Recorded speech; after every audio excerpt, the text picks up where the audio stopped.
give up, to lose hope. Instead, we strengthened our resolve. We would need it for what was still to come.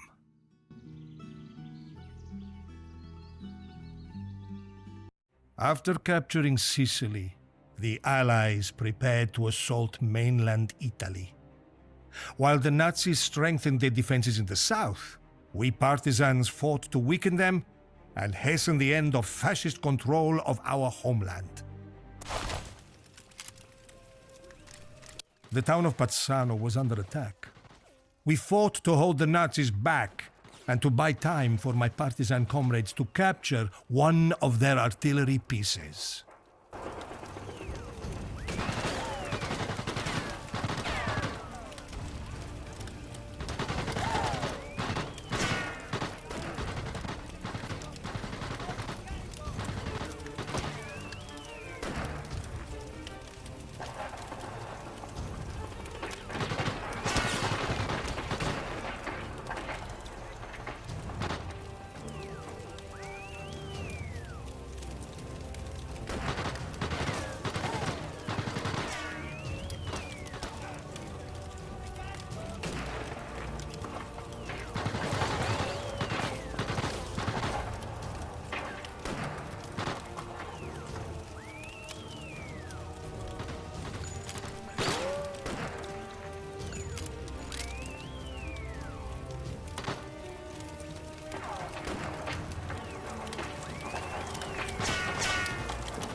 Although it seemed hopeless, Dante led from the front, rallying us to hold the walls. I had to get to Dante and help him.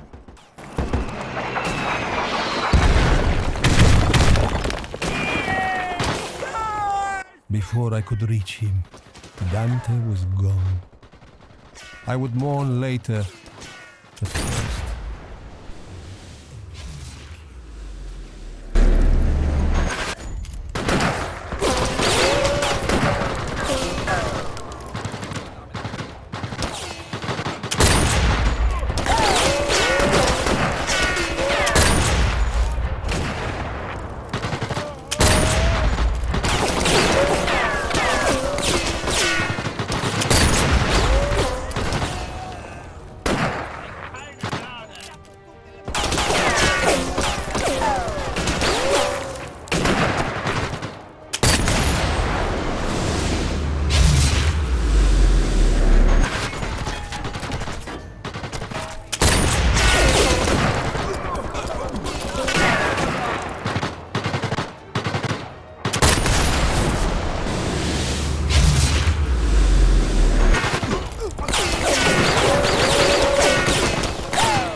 Our leader, my friend, had given his life begging the Allies to send help.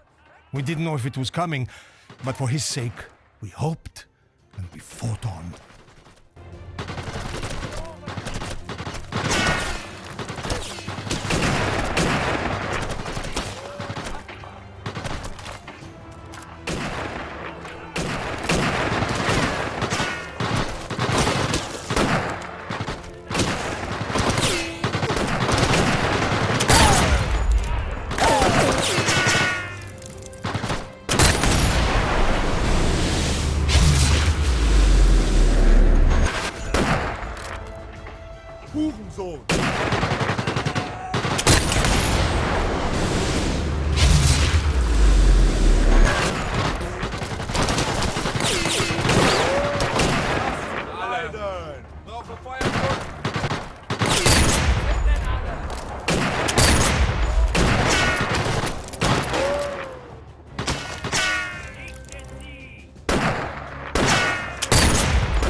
tanks had arrived, and we had nothing that could stop them.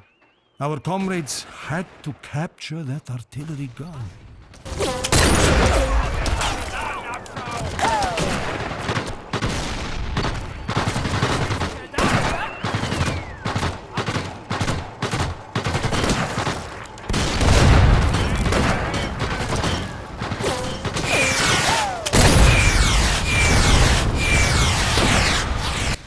Had done it.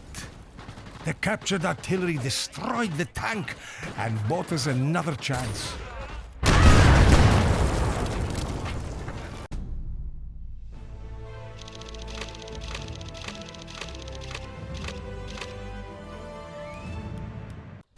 The Nazi attack had been a reprisal for the death of a senior German officer. The kill ordered by Dante, the fatal bullet fired by me. The Germans knew we were responsible, and they struck back without mercy, killing partisans and villagers alike. It was a slaughter. With Dante's death, we'd lost our leader.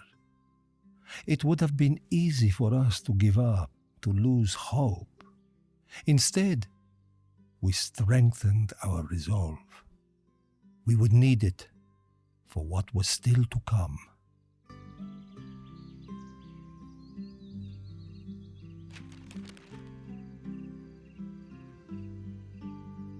This place has so many memories.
Dante and his partisans needed an isolated place to hide out and train, and my father wanted to help.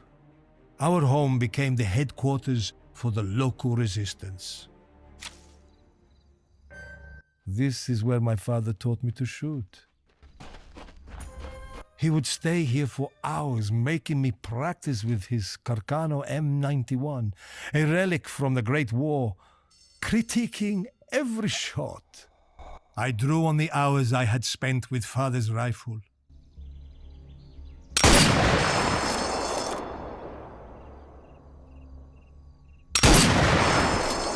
Calmness, focus, breathing. These were the skills I honed.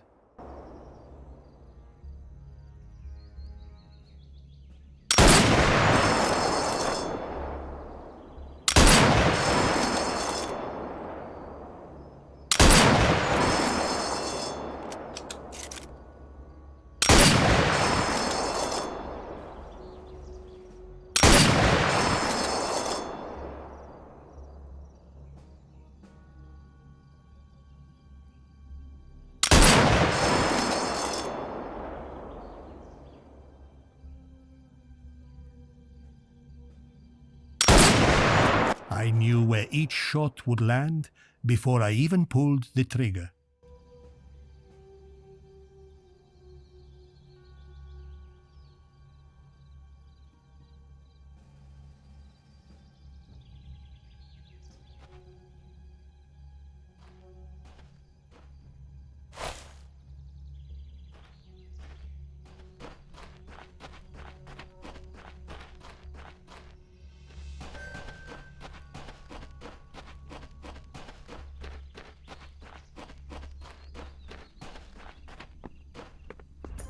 An ugly weapon, but effective.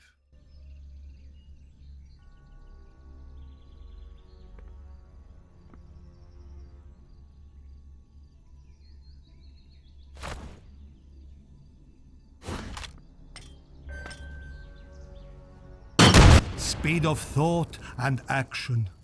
The shot became natural, like throwing a stone.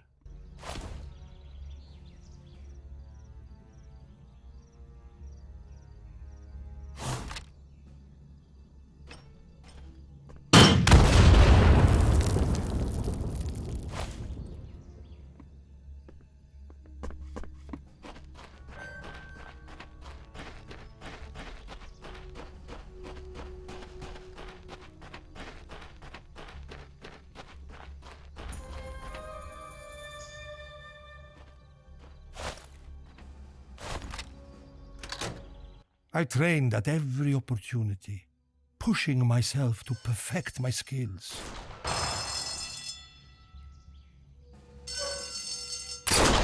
I had to improve with the pistol.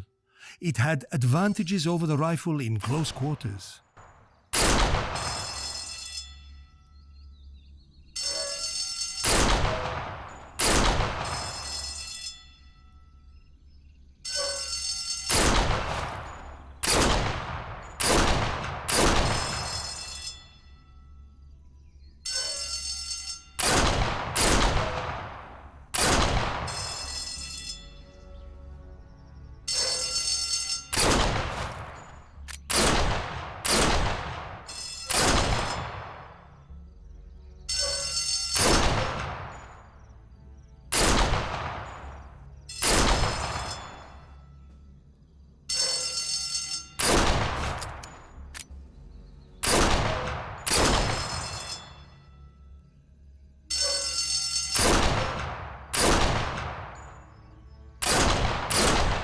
I began to feel at one with the weapon.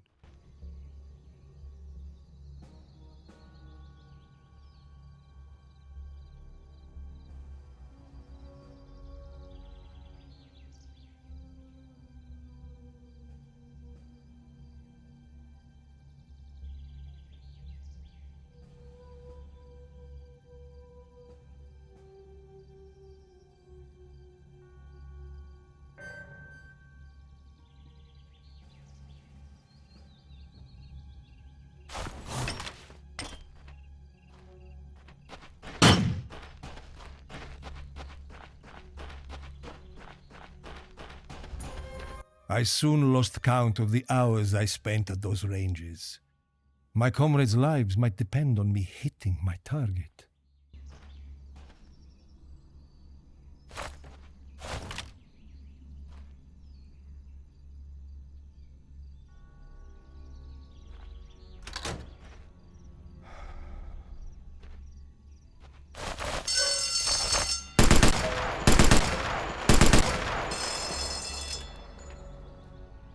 These weapons could be devastating if controlled properly.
Precision mattered less than speed.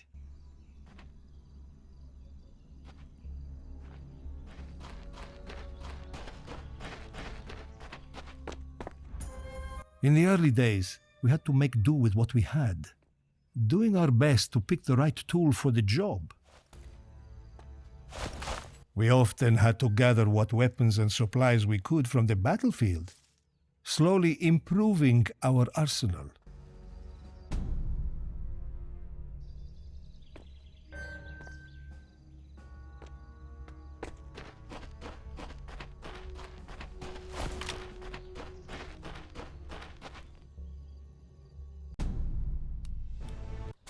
Over time, the repetition of training helped me to separate the shots from the lives I took.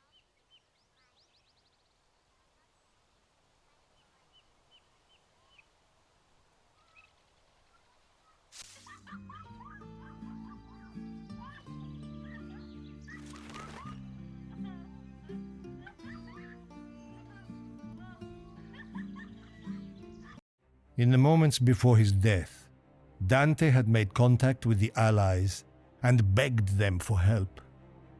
We could only keep fighting, hope that they heard, and pray they would be here in time. The artillery had loosened the Nazis' grip and we pushed forward.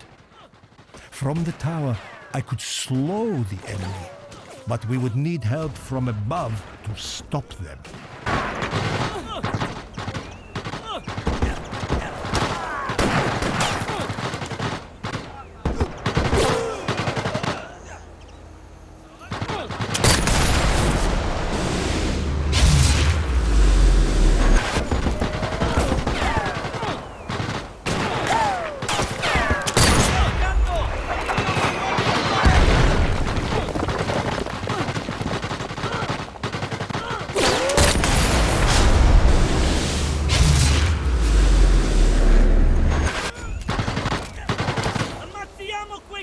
Father had taken charge of the unit, but he was no leader. As the enemy closed in on us, I knew only I could save my comrades from being overrun.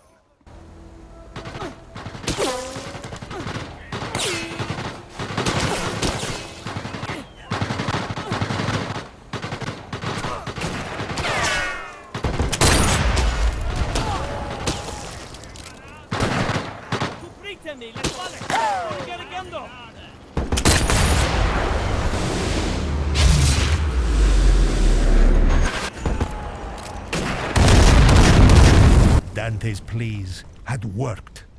The Allies had sent a bomber to try to cut off the enemy.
Sto negando! Qualcuno mi guardi le spalle!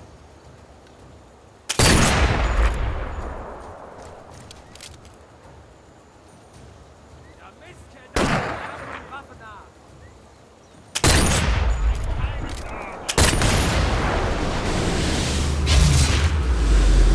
It wasn't much, but if it could destroy the bridges, it might be enough.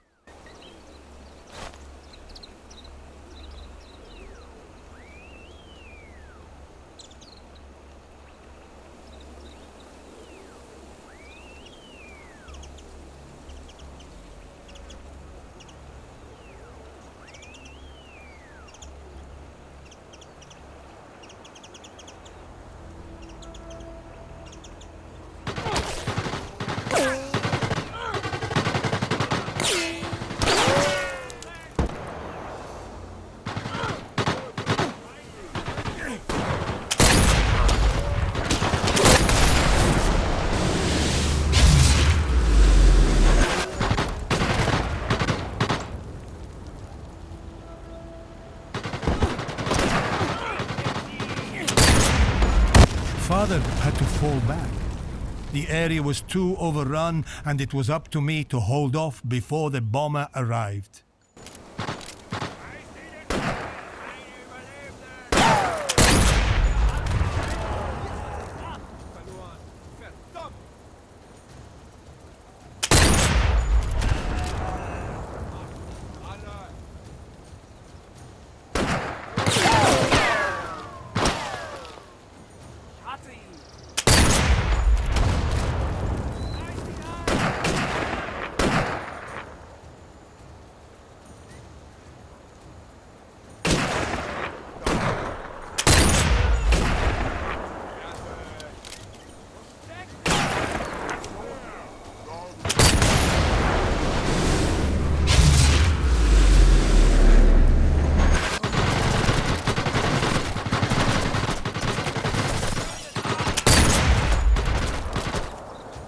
Even in the face of our own deaths, the bravery of that crew inspired us.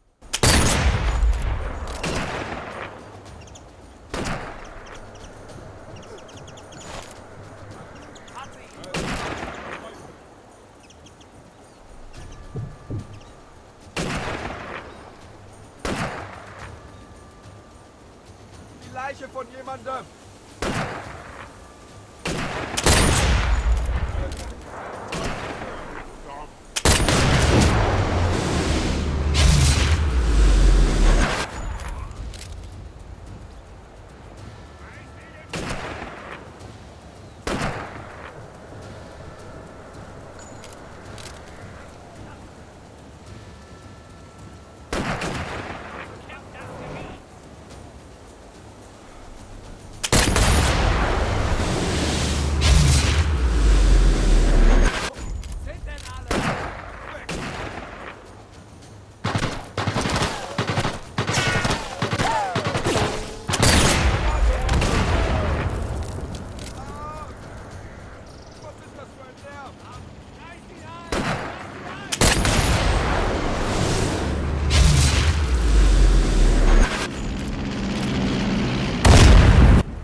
Destroyed, the other damaged. We had a chance and had to take it.